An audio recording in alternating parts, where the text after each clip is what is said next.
Am I the a-hole for saying I don't care if my half-siblings feel left out because it's not my mom's job to mother them? My parents were married and had me 16 female and my brother 18 male. My dad had an affair with Kate, and mom and him divorced.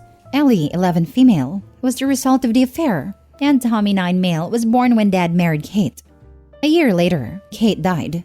My dad's family rallied around my half-siblings and tried to make up for the loss of their mother. Meanwhile, my mom shared custody of me and my brother with my dad.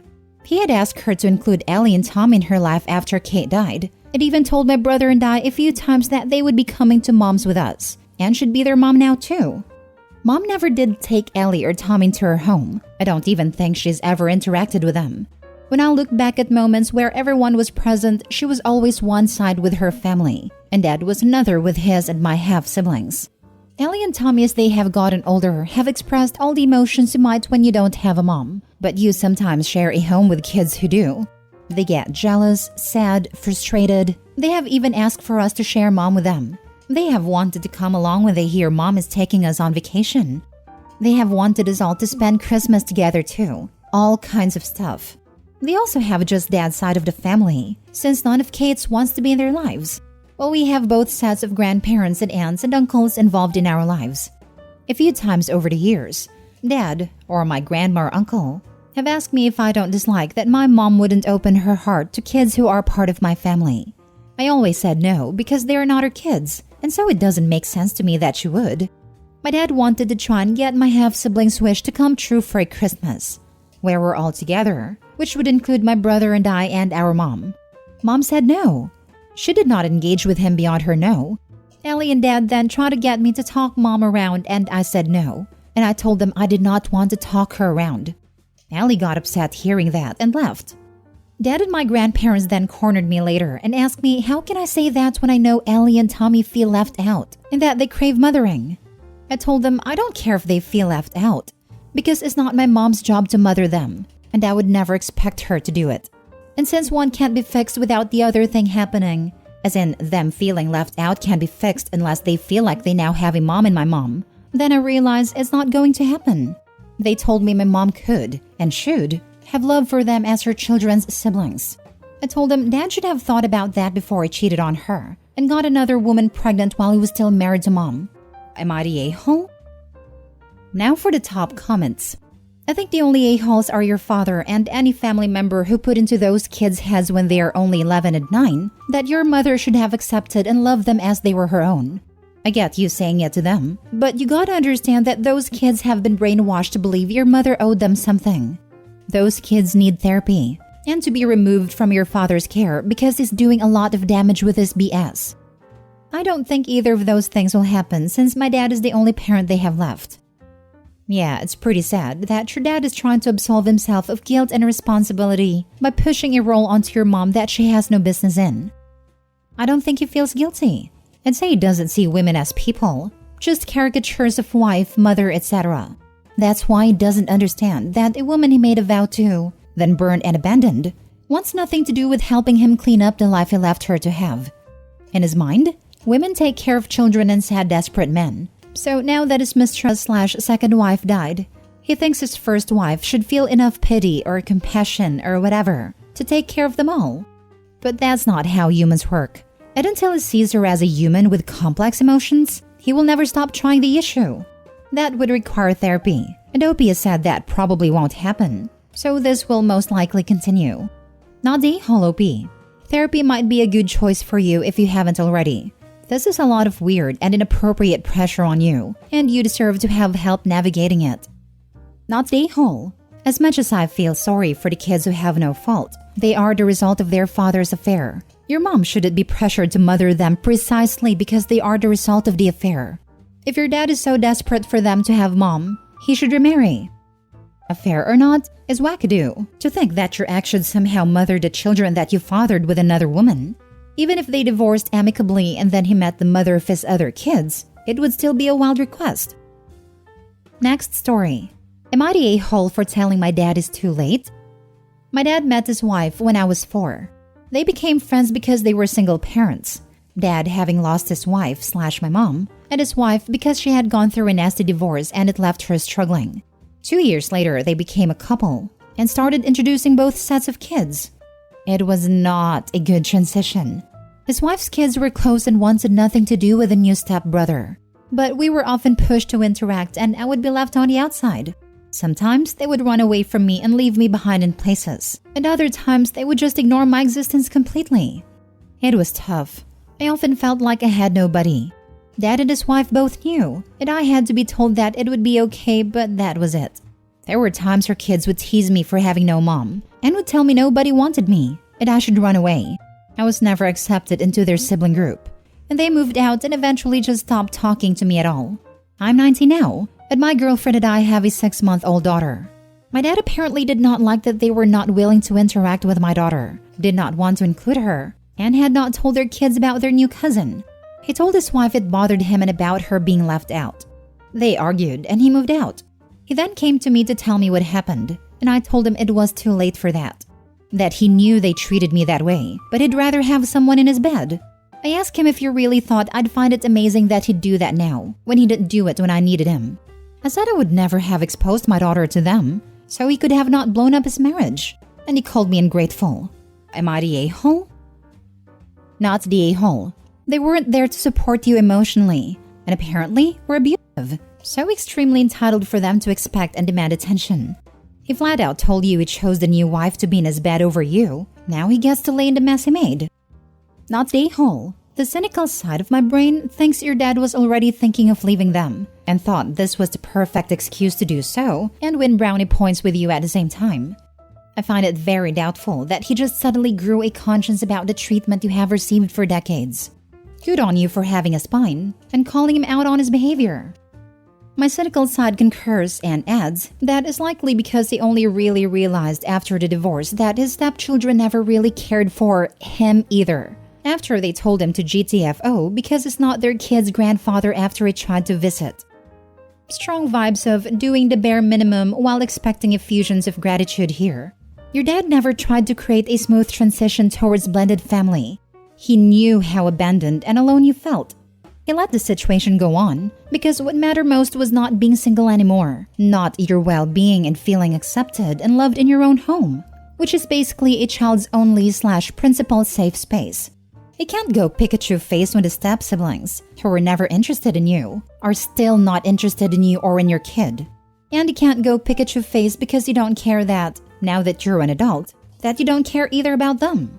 Your dad sounds so self-centered. I wouldn't be surprised to learn that his relationship with your stepmother was not going well, and he just decided to make it implode in a way that makes him look good and would make you gain his respect, or something. Because what was the point of moving out over an issue between grown children? Right now. But back when the relationship was new and going well, it did not matter that your step-siblings were casting you out. Now he's expecting to be hailed as a hero? Another brilliant case of fool around and find out. Not the a-hole. Next story. Am I the a-hole for not going to my sister's child-free wedding? My sister is getting married next month to my best friend. She always wanted a nice snow wedding in the cabins we used to go to when we were in school. Everything was going fine until she told me it was a child-free wedding. Now, that would be fine with my wife and I because we would just drop off my son and daughter at my wife's parents or with their godparents. But my sister had asked them to be the ring bearer and the flower girl. Apparently, they want the kids to perform their duties at the wedding but then not attend the reception. That means either my wife or I will have to be there with them alone in the cabin while everyone is partying it up. Oh, but wait, I'm the best man and will be conducting the reception, so it's just going to be my wife. What about food? My mom will give my wife 20 minutes to come in, grab some plates with food and come back because the mother of the bride can't be missing for too long.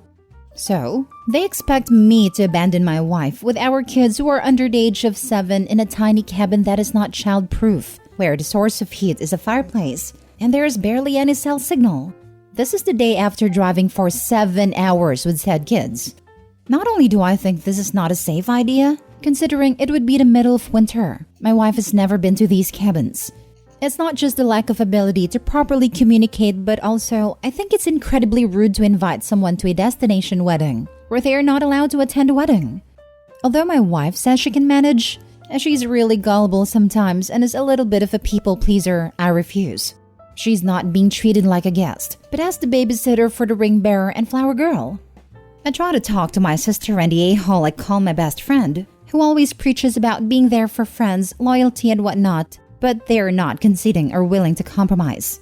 I ask if my kids could attend until the toasts, games, and food. Then all four of us would retire to the cabin and let them party. No. If we could go completely child-free and leave the kids behind. No. If I just attend a wedding and retire to the cabin after the wedding. No. My sister is against all of these ideas while the a-hole has taken a temporary vow of silence. So, I'm angry and said I'm not coming, which in turn began the messages and calls from everyone. My family, the groom's family, and their/our friends. My wife has openly said that she can manage this, but I know that's just to keep the peace. My kids are also upset because before asking us, my sister and the a-hole asked them first to participate in the wedding, and they were really excited because they're close with both of them. With all these calls and messages, I feel I'm going crazy, and maybe I'm the a-hole instead. So, am I? Now for the top comments. Not the a-hole. If she wants child-free, then she does not need your kids as props. As a parent, you have the right to not attend a child-free wedding without guilt. Tell her she should hire some local children for the gig. I am so confused by the request. Aren't most child-free weddings child-free? So the ceremony goes off without a hitch. Who requires children as props for the ceremony and then ban them from the reception? If these children can be trusted with the key roles in the wedding, why not trust that they can behave for the reception? Or at least a part of it? She's not being treated like a guest, but as the babysitter for the ring bearer and a flower girl. You are an awesome husband. I like where this is headed. When it comes to Mr. A-hole and Mrs. A-hole to be, they want to bestow the honor of making you their best man. But unfortunately, that honor comes at a hefty price. In order to fulfill your duties, you'll have to alienate your family for the reception. So, of course, it's totally reasonable and absolutely 100% expected of you to tell your wife and kids to go screw themselves while you're living it up to their reception. Totally sarcasm, by the way. You asked for compromises and they told you no. You even asked to leave after the ceremony. They said no. They left you with no options but to tell them, congratulations, you are officially out of luck. If this was a test to prove to your sister and her fiancé who your loyalty was with, you passed. You showed them that your family comes first, and you won't be throwing them to the wolves while you cower to the pack. Congratulations, and a toast to Mr. and Mrs. A-hole. May they have a lonely and miserable future ahead of both of them. Not the a-hole. Last story. Am I the a-hole for telling my brother off when he berated my daughter for not changing her cousin's diaper? Context. I moved in with my brother after my divorce 3 months ago and brought my 18-year-old daughter with me. My brother and his girlfriend have a 9-month-old daughter, my niece. This happened this past Friday. My brother's girlfriend was on a shift. She's a nurse and my brother was in a work-from-home meeting. I was out of the house for hours while he was watching the baby via nanny cam, and apparently she needed a diaper change. But he was so busy. He texted my daughter asking if she'd go in and quickly change her cousin's diaper, but she refused. She told me that she had her reasons. 1, she doesn't feel comfortable around babies. And 2, she was already late for her friend's birthday party. Her other friend and brother were waiting on her outside. My brother insisted, but she refused, which made him cut the meeting and getting kicked out of it. My daughter was out of the house at that point. I got home and there was a huge argument. I found my brother berating my daughter for not helping with her baby cousin and doing him this small one-time favor, and now he got kicked out of his meeting. My daughter was crying, so I told my brother off and said that his daughter is his and his girlfriend's responsibility, and he shouldn't rely on my daughter for her care. He explained how it was just a one-time favor, and how he's been very supportive of us since I divorced my ex.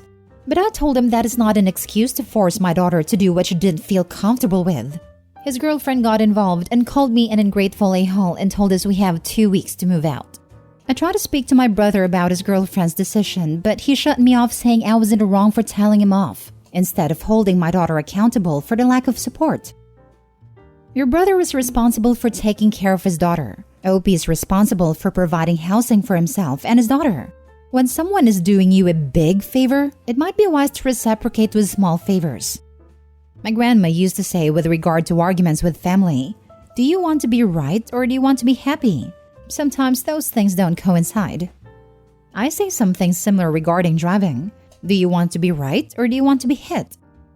Your daughter does not owe your brother childcare services. But on the flip side, your brother does not owe you and your daughter room and board. So no a-holes technically, but it's your own fault for getting kicked out. The brother felt entitled to verbally mistreat the 18-year-old niece/daughter. I object for the no a-holes ruling. Brother is 1000% the a-hole for only planning to watch his infant daughter via nanny cam and not making prior arrangements with his niece to be hands-on during his meeting. It's his responsibility to make arrangements for his infant. I would also be extremely upset if I came home to find my adult brother berating his 18-year-old niece for any reason, but especially this reason. The verbal attack would not fly with me. Not the a-hole, but it's definitely time to move out. Everyone sucks here. I mean, they both sound incredibly stressed, and I think there's more to this story than you let on, considering this argument led to them giving you 2 weeks' notice to get out. Perhaps neither of you have been helping or contributing for months, and this was an easily solvable problem that would have just helped them. They're helping you after all. I agree with everything in this reply except the judgment. Opie was the a-hole here. My wife and I both work from home, and sometimes it's really hard to get away. It was a simple favor. Nothing wrong with the ask your brother made. You and your daughter need to step up to the kindness this family's giving you. Oh wait, it's too late.